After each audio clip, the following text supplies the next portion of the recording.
Chapter 14 Tuuli's Hair Ornament. One morning, several days after I stayed at the gate, Mom finally finished the dress she had been working so hard on for Tuuli. Fundamentally, it was a one-piece dress sewn together from unbleached cloth. The fanciest part of the design was embroidery around the sleeves and neckline. Around its waist was a wide sash with a cool blue color that gave the dress an elegant flair. It was cute, for sure, but I had memories of Japanese fashion where kids wore fancy dresses, kimonos, and just generally vibrant clothing at festivals.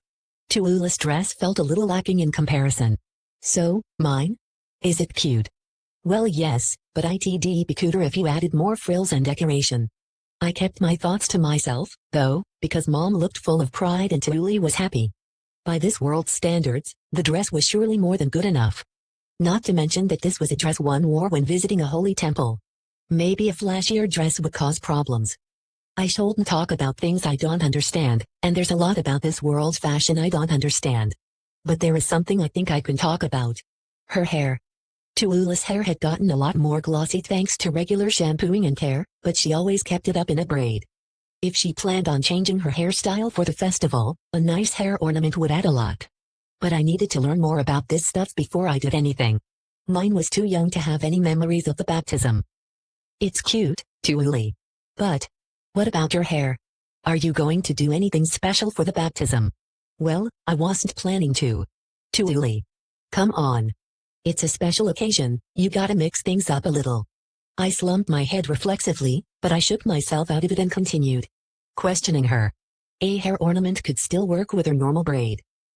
Well, what about a hair ornament? Are you going to wear anything on your hair? I don't know. It'll be summer, so maybe you'll grab a flower. No way, that'd be terrible. Think about how cute your dress is. It was frowned upon for children to wear their hair completely up, but braiding was fine, and we could just make a hair ornament if she didn't have one. I could make a lace one myself. There was still time before summer. I'll make you one, Tuuli. Let me make you one. It'll definitely be super cute. The moment after I said that, I realized I didn't have the needles I needed for sewing lace. Mom had needles for sewing wool, but they were too thick for lace. Oh no. What do I do? Exclamation mark. The only one in my family that could probably make needles from scratch was Dad. The long hair stick that Tuuli gave me had actually been carved down and smoothed out by Dad. He even finished it with an oil coating. I glanced to the side, checking to see what kind of mood Dad was in. Several days had passed since Otto taught me letters at the gate, but he was still in a bad mood. I doubted he would be very receptive to begging. Dad. What? You're pretty good with your hands, aren't you? You made Tuuli's doll, right? Well, yeah, pretty much. Ahem. Oh yeah, what, do you want a doll too? He was frowning hard to show that he was mad, but nonetheless, his eyes gleamed with anticipation and he kept glancing at me. Nuh-uh. I want sewing needles. Sewing needles? Like the kind your mom uses? Just borrow hers. Dad's face fell with disappointment the moment he heard my answer. He looked so, pathetic that I wished he would at least try to act a little tougher. I want needles a lot more thin than those. I want to sew thread, not wool. Dad. I think it'd be really hard to make thin needles, but, would you please make me some? I looked up at him with wet eyes, hands clasped in front of my chest, as I made the cutest begging pose I could manage. I didn't know if this world understood the significance of puppy dog eyes, but fathers of all worlds and universes should be weak to their daughter's cuteness. Hopefully.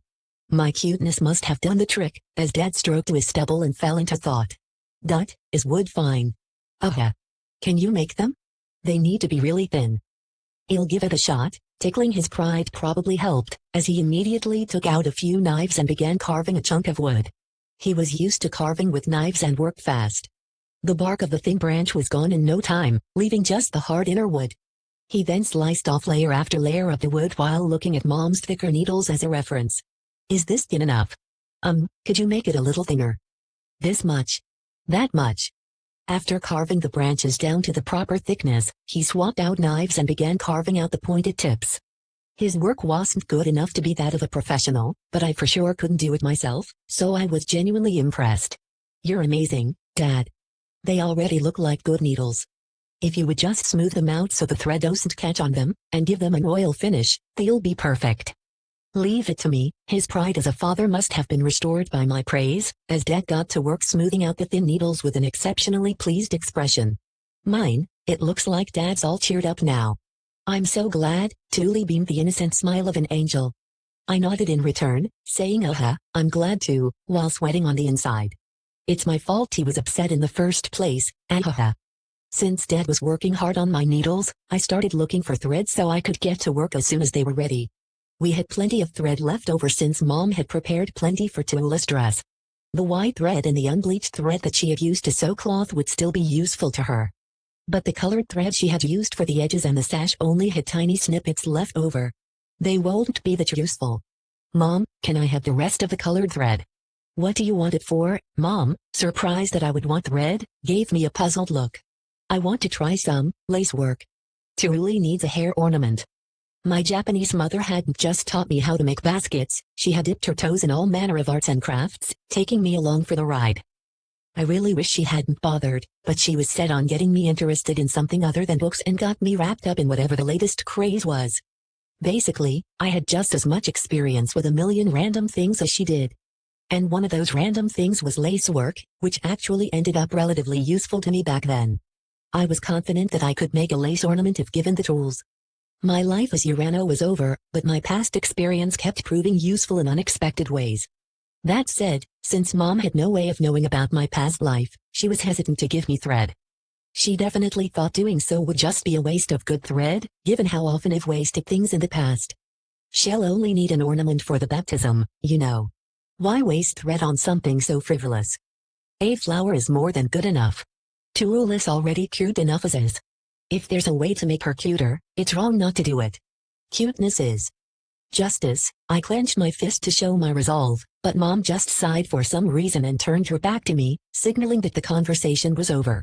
I hurriedly grabbed onto her skirt and began begging. Please, Mom. I just need your extra thread. I want to use the needles Dad worked hard to make for me. He's almost finished with them. Please. I looked at Dad for help, hinting that the needles would be wasted without thread. He must have understood the meaning to my glance and, perhaps fearing his efforts being wasted, or perhaps fearing losing my respect, backed me up. If it's not often mine gets interested in sewing. Why not give her some of your spare thread? You're right. After thinking about it for a bit, Mom reluctantly gave me the thread too short for her to do anything with. Yay. Thanks, Mom. I love you, Dad. I shot my fists into the air, showing my happiness. Dad grinned. He grinned so hard as he sped up his heated carving. I wonder if all dads act like this when their daughter is sweet to them. Well, now that he's happy, I guess it's okay if I stop worrying about him for a bit.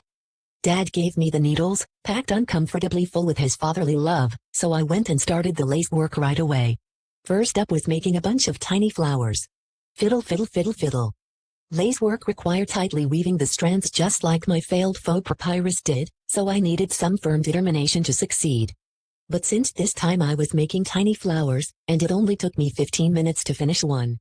I set the yellow flower on the table and got to work on the next one. Tuuli looked at the lace flower with admiration before tilting her head a bit in confusion. Isn't it a bit small? The ornament's going to be a lot of tiny flowers bundled together. You see.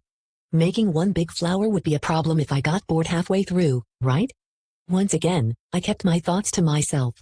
I had talked big and now needed to finish the ornament for Tuuli no matter what. A design built around tiny flowers allowed me to duck out whenever I wanted. To tell the truth, back in my Urano days, I had given up on a lot of big designs before finishing them. Predicting problems and avoiding them before they happened just made sense. I thought about making a lace ribbon, but it'd need to be long enough to tie, and it'd be a problem if I ran out of the same color thread before it was done. So, I'll just make lots of little flowers. You really thought this through, mine. Of course I did. I'm doing all this for you, Tuuli. I put my all into making a cute hair ornament for Tuuli, as thanks for always taking care of me. Since I would be bundling together finished flowers, it won't matter if I quit halfway through, ran out of thread, or needed to swap colors to keep going. No thread would be wasted. Fiddle fiddle fiddle fiddle. I felt someone looking at me after making several flowers and instinctively looked up. Mom was staring at my hands, entranced. Given that being good at sewing was a requirement for being a beauty, everyone recognized Mom as a beautiful woman.